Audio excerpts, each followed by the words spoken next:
Kieran McGuire here, Boxing Bants, and I'm very happy to be here with Ray Moylette. Ray, great performance here in the National Stadium. You must have felt great in there tonight. I did. Look, I was delighted to be back in the National Stadium, the home of Irish boxing. I had many great nights here, thank God. Some bad ones too, but won't mention them. It took me a while to settle into that fight there tonight. I just felt first round, I just felt foreign in there for some reason. Coming off a loss, Dalton Smith, the big Sky or the Zone card with Eddie Hearn, and then trying to sell tickets for this fight. I just felt a little bit of pressure maybe going in and fighting a journeyman, and it was a no-win situation in reality. If you win the fight, you're only fighting the journeyman. You know what I mean? So if you lost, as well to call it off. So whereas it was different when I was fighting with Eddie Hearn and fighting Dalton Smith, it was an opportunity, and that was a win-win situation. Even though I got bet, but that was a win situation. So it was a little bit different. So I think it took it out of me in the first round, and then I went back to the corner and John Packy just said, I need to loosen out a bit there. And I felt, I dropped my hands a bit and I just felt I could throw them a little bit easier. And then I could feel the shots coming, I could see the shots coming, I could just dodge them enough.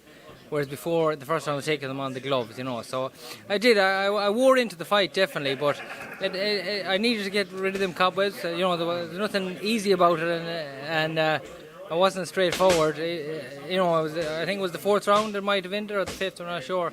But it was far more competitive than the result shows, Yeah, no, and he could have been very difficult. It could have been a very, very difficult night for you, judging by his performances as other people. I think definitely it was the performance that you wanted, wasn't it? But one thing that Packy's great at from listening to his corner is managing the rounds. What was it in particular that you were looking to work on in this? To be honest, there was nothing in particular. I just wanted to get out of this fight, get the win, and make no hassle of it. I just felt a little bit of pressure going in, because I basically said if this fight doesn't go well, I'm calling it off, calling it a day. So thankfully I didn't have to go to that, but I just wanted to get in there and get the fucking buzz of boxing back again, because that's what I love, and that's what we all love. And I felt I didn't have that for the last while, but I think it's back now, and I definitely felt it there. When you can go around the ring with your hands down and you can just let punches brush by your face by millimeters, it shows that you're in control and it shows you're comfortable in there. I couldn't do that in the first round. I was taking them on the gloves, and some of the shots were hurting me. So, I needed to shape up, and I wasn't going to take shots on the gloves there all night. I wanted to put on a bit of a class, and I wanted to show my boxing skill. So, thankfully, I came out of my box and I did it. Do you know what? You talk about pressure there. You could actually feel that when you were going into the ring, because look, we can all talk about the next step, Croker and all these fights that we want, but if you didn't win tonight, if you'd lost, all that was out the window. So did you feel pressure today in particular, or has it been building up? I tell you, I didn't feel the pressure until I was literally 2 minutes before ring walk. I felt pressure and I said, oh God, what's happening here? It just came out of nowhere. I was really relaxed and looking forward to it all day, and then just the pressure came. But look, I put the pressure on myself. Every interview I've done, I'm talking about big plans next year, Crow Park, Eddie Hearn, what's the story? It's all bullshit. This is about getting in, getting the damage done, getting the fight, getting back to winning, getting myself in shape, boxing well, and then the right fights will come. And every interview I've listened to that we've done for this fight night, with me and with all the other boxers, everyone's talking about, what are you going to do to get on Crow Park?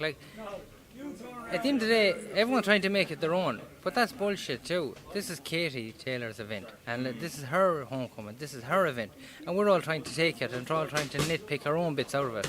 Forget about that. I'm going to be in a position that when the phone rings, I'll be ready to take it, but I'm not going to be pushing. We're all pushing there, trying to squash into one door, and that's not how it's about. I'm not even thinking about Katie Taylor at that stage. So I want this to be her night, and I want everyone else to think it's her night, because it is her night. And if the call comes, I'll be ready, and if it doesn't, I'll be there supporting her either way. Yeah.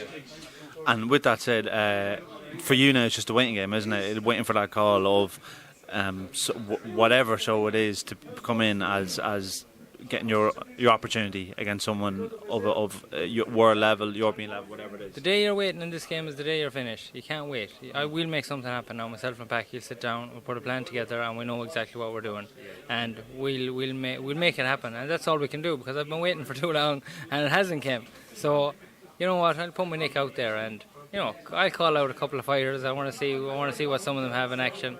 There's one fight I actually do want to fight, and his father is here tonight. Is Ricky the Hitman Hatton. His son.